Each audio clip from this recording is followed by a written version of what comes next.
Ah, what a beautiful day to wake up in this half-submerged storage warehouse. It's time to take a walk and meet my neighbors. On my walk, I stopped by the local elementary school, walked up to the front door, and walked in through the back door. Of course I walked in through the back door. This is the apocalypse. I'm not that stupid. And what I found was an old brittle staircase, some blue chipped walls, and a Halloween decorations. So sad. Ada's loud clunking feet weren't the best for a stealth operation, so I told her to stay behind, while me and Mr. Mister went to get acquainted with the residents. There wasn't anyone on the first floor except me, Ada, that typewriter, and of course, a single rad roach. Once on the stairs, I told Ada I'd better scout ahead. She wasn't happy, but we make do. Skirting around the collapsed debris of the second floor, I looked at their battlements. They had the enemy of man. Cans.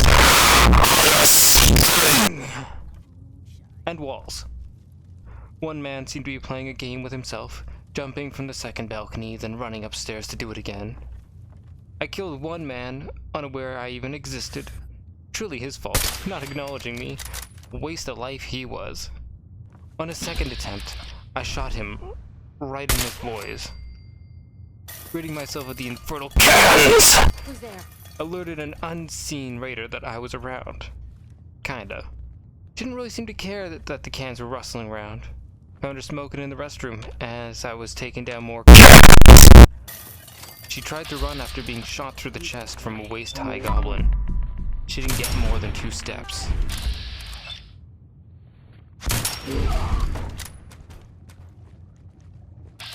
I soon found another lady jogging around in a mine-infested classroom. I guess PE is more of a live or die scenario now. Too bad I showed up. No matter how good she could run around those mines, she couldn't dodge a bullet from 5 feet away.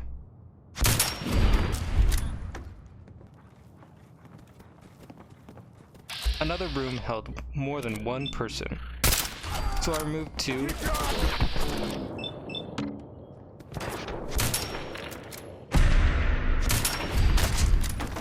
And ran away to Ada. Ada, you were right. This scouting mission is more dangerous than I thought. Retaking the point ahead of Ada, we confidently walked to the staging spot. Just noise. Just noise. Hey! Come on! I dare you. I've got nothing. Then got blindsided by a dog. It, oh so gently, removed my ability to scream. Waking from a dream is always bad, but at least it wasn't a prophetic dream. Right, Ada? Oh no, it was! Awake from my dream, I stumbled into East Boston prep school, the place of my death, more afraid of dogs than ever. I once again removed a small rad roach on the desk on the first floor. I went up the stairs. I asked Ada to hang back on the stairs, and she didn't respond like my girlfriend, so clearly some things are different from the dream. I removed the rubble guard, but he seemed to have a more wary replacement.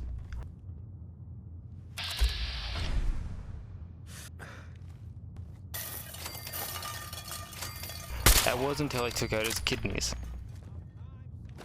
The loft jumper spotted me taking down some cans, but before he could alert his friends, his voice was but a whisper. Restroom Spoker didn't even see me before she died. Ada thought shouting from the stairway was a cool thing to do. It almost cost me. Good thing these people seem blind. Using a doorway, I removed a wannabe pirate.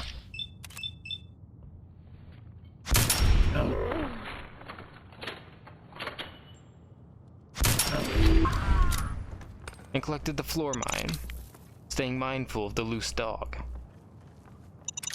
The next room also held mines, but only as a distraction, as a man was hiding behind a bookshelf. Who's that?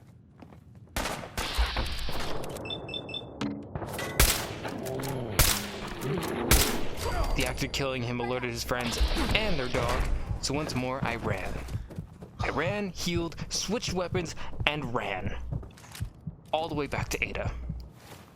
With Ada in tow, I used a momentary lapse in their judgment. Stay there.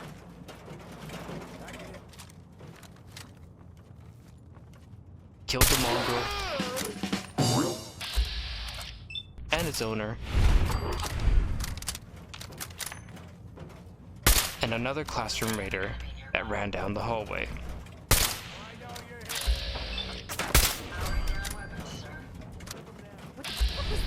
A lady was left to guard the mines, and took a surprising amount of lead to the face. The broken stairwell became a short-lived firefight, as the raiders backed off, and I was too scared to move forwards.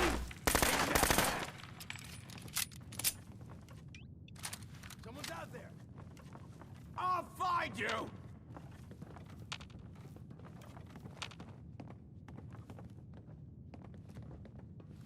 No need to hide. It'll all While on the stairwell, I blindly threw a Molotov into the hallway. Ada loudly asked a really dumb question, and I answered, despite her not being able to see me. only a fucking coward. Somehow I caught one of the raiders on fire, and as they ran for cover, their allies ran from them. Taking this confusion into play, I removed both people. Gloating almost got me killed though, as a brave little raider ran up to me with a shotgun. Luckily, Ada was quick on the ball and became his enemy, as I hid around a brick beam. Violence protocols engaged.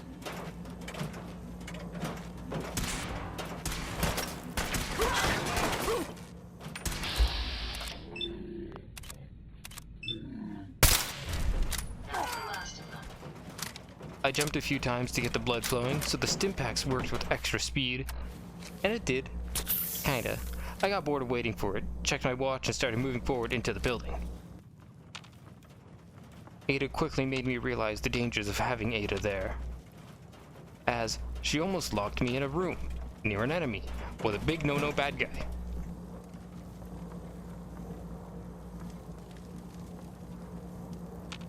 Hey, I'd wait be there. happy to help if I can. With Ada out of the way, I set some traps and started the last encounter. Who's out there? Can't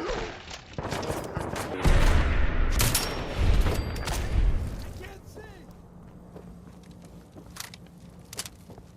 They didn't seem keen on being baited into the minefield, so they decided to shoot me from cover, on the other side of the hallway. It was a gritty firefight filled with volleys of lead back and forth, him being too tough to die and me having too much drugs, food, and water. Luckily for me, Ada's middle frame was also a target and a bullet sponge. It saved me more than I want to admit. I used every opportunity it gave me. With the man named Zeller dead, and only rad roaches to keep me company, I took a well-deserved nap. Though it might have been a bit nicer to do so after I let the slaves free.